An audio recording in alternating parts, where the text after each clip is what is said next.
One of the ways in which a river or lake can become great is in its use as a transportation corridor. When humans began to make use of a waterway, and that waterway becomes important in shaping regional and global economic systems, it will naturally become a great body of water. One of the keys for making these bodies of water important for transportation is the ability to move things across the surface.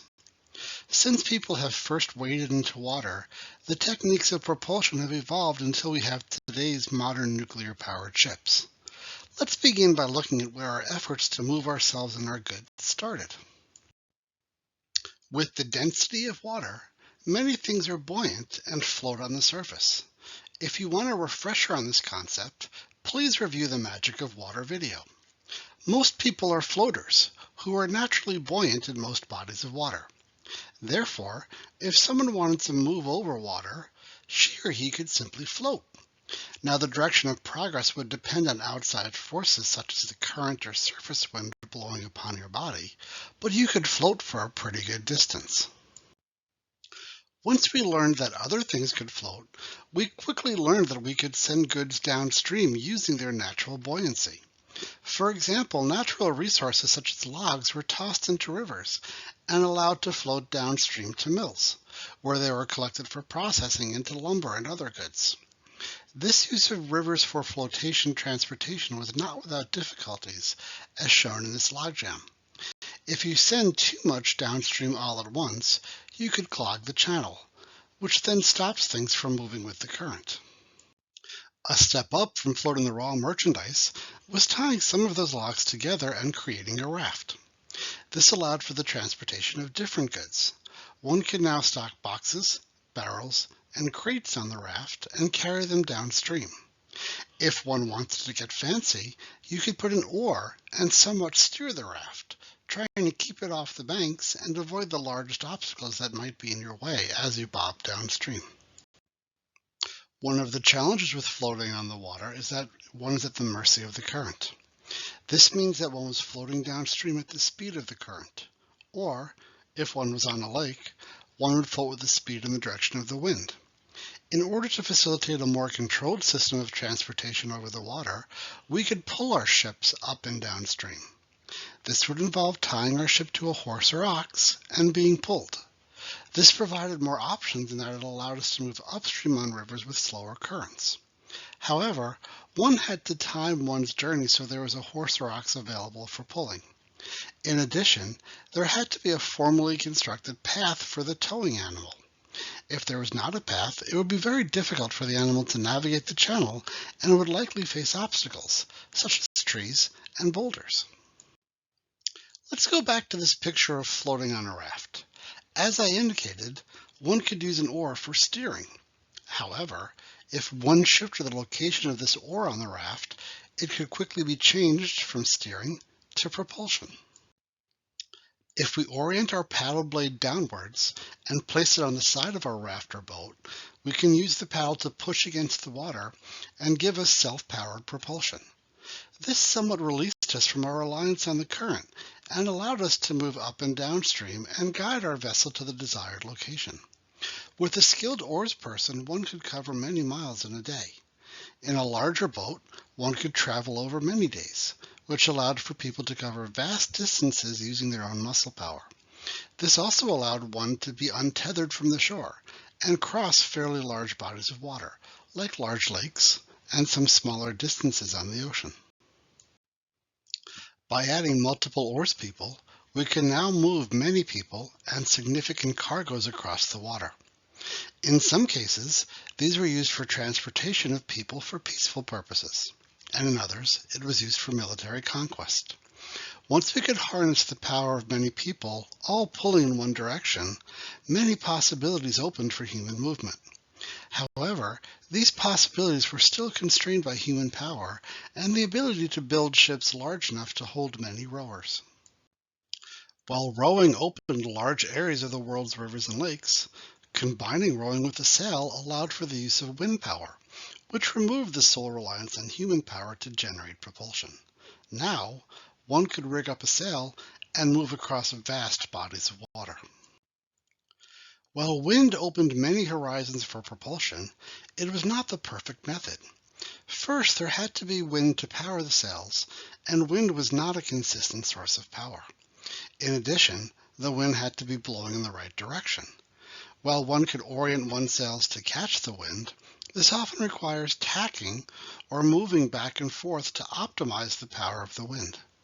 In smaller river systems, there was simply not enough space to allow larger ships this kind of movement.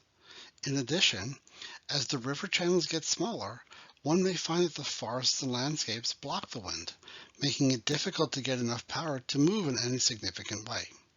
So while we were getting closer to an optimal power source, we still had a little ways to go before we could make ourselves independent of the environment in which we were trying to navigate. The three kinds of propulsion we discussed, floating with the current, rowing, and wind power, allowed humans to propel themselves across the surface of the water. However, these propulsion methods each had their own substantial drawbacks that limited their ability to move people and goods along our lakes and rivers, especially within the confined corridor of a river. It would take millennia before humans were able to devise a propulsion system that freed people of the limitations of current, rowing, or the wind. Which brings us to steam, something humans have known about forever. While steam is the natural byproduct of heating water, for the majority of human history, this steam was a waste product, escaping into the atmosphere with the attendant loss of energy that went with the dispersing water vapor. But this loss of steam energy would come to an end. Eventually, people learned to combine several physical processes in a way that allowed for the conversion of steam into direct energy. It was in the early 1700s that Thomas Newcomen combined pressure, vacuums, steam generation, and the piston and cylinder mechanism to develop a device that propelled a pump used to drain water from mines. This is the first use of a modern steam engine. Following Newcomen's successful use of steam to power a pump motor, we were off to the races with the development and use of steam. In the late 1700s, there were several inventors who used a steam engine to power a ship. However, it was not until Robert Fulton in 1807 developed the first commercially successful steamship, which he named the North River Steamboat. And then we saw the explosion, no pun intended, of the conversion of ship propulsion to steam. This image is a replica of the North River. As you can see, it still had sails, so the concept of being powered solely by steam was not fully adopted. The backup sails provided passengers with the comfort of seeing what they knew from other water travel, even if they were moving to the next stage of marine propulsion. From this single ship, steam-powered ships quickly modernized with the introduction of a large paddle wheel and spread throughout the world's rivers and lakes. There was now a reliable transportation system for people and goods that could move up and down streams and rivers without being limited by wind, current, or human power.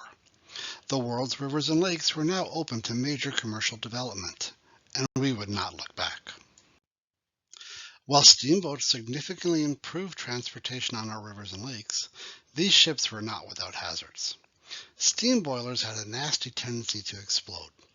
In addition, fire was not uncommon as there was the need for a major source of heat to keep the boilers running. Also, with the ships being able to carry more cargo and people, when there was an accident, the loss of life was much higher than it had been in the past. So while improvements were made, there were still significant dangers to river and lake navigation. The boiler that powered a steamship was a hungry beast. It required massive amounts of combustible material to keep the paddle wheel turning. While coal was an option in some places, many steamships were powered by wood. As the steamship moved up and down the world's rivers, they would frequently stop and gather wood. Over time, there were areas of rivers that saw significant deforestation due to the requirements of steam boilers. Almost in parallel with the steam engine was the development of the internal combustion engine. Rather than using steam to push a cylinder, in 1794 Robert Street patented a liquid fuel-based internal combustion engine. With these engines, a squirt of petroleum was shot into the cylinder where it was ignited, pushing the piston that provided the power. In 1827, Samuel Brown powered his boat along the Thames using an internal combustion engine, one of the first known efforts using the internal combustion engine in the marine environment. Most of the ships plying our lakes and rivers today are driven by internal combustion engines. While this is a well-proven technology, there are always efforts to improve the engines by increasing their efficiency or finding different fuel sources that are less damaging to the climate. We have made a lot of progress since humans stepped on rickety rafts to float downstream. Today's modern propulsion system allows us to navigate across the world's great rivers and lakes quickly and safely and in a high degree of comfort. As we are traveling in these areas, it is always good to sit back with a beer and think about how times have changed while we enjoy today's comfortable travels.